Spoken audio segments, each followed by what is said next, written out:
Jeremiah chapter 9. Oh, that my head were waters, and my eyes a spring of tears, that I might weep day and night for the slain of the daughter of my people. Oh, that I had in the wilderness a lodging place of wayfaring men, that I might leave my people and go from them. For they are all adulterers, an assembly of treacherous men. They bend their tongue as their bow for falsehood, and they have grown strong in the land, but not for truth.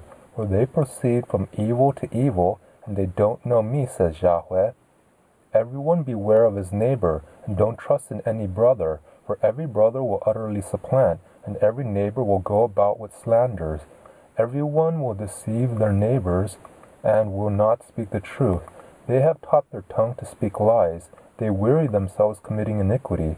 Your habitation is in the middle of the seat. Through the seat they refuse to know me, says Yahweh.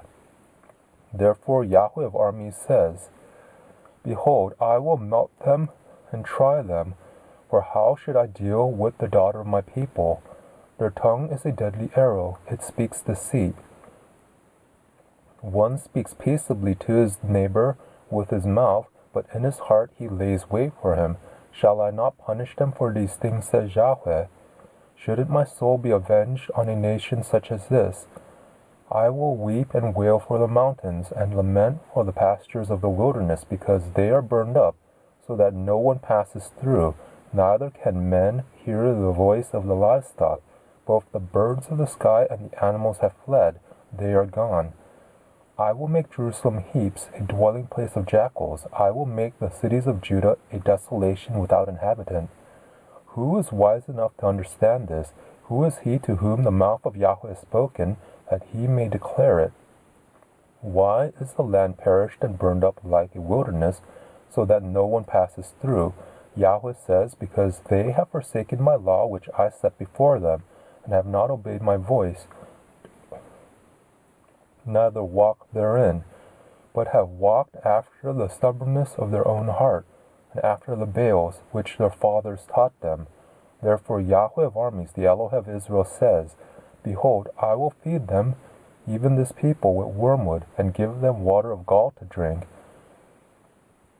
I will scatter them also among the nations, whom neither they nor their fathers have known, and I will send the sword after them until I have consumed them. Yahweh of armies says, Consider and call for the mourning women that they may come, and send for the skillful women that they may come. Let them make haste, and take up a wailing for us,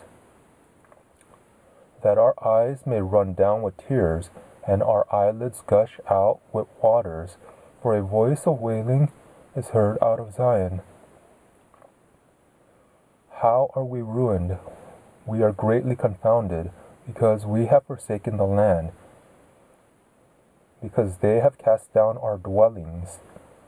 Yet hear Yahweh's word, you women, and let your ear receive the word of his mouth. Teach your daughters wailing, and everyone her neighbor lamentation, for death has come up into our windows. It has entered into our palaces, to cut off the children from outside, and the young men from the streets. Speak, Yahweh says.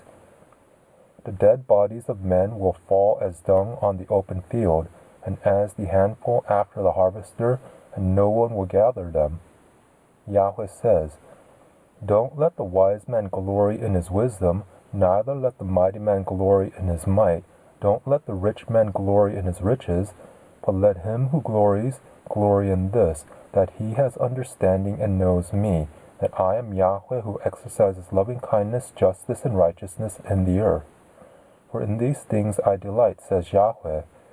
Behold, the days come, says Yahweh, that I will punish all those who are circumcised only in their flesh, Egypt and Judah and Edom, and the children of Ammon and Moab, and all that have the corners of their hair cut off, who dwell in the wilderness, for all the nations are uncircumcised, and all the house of Israel are uncircumcised in heart.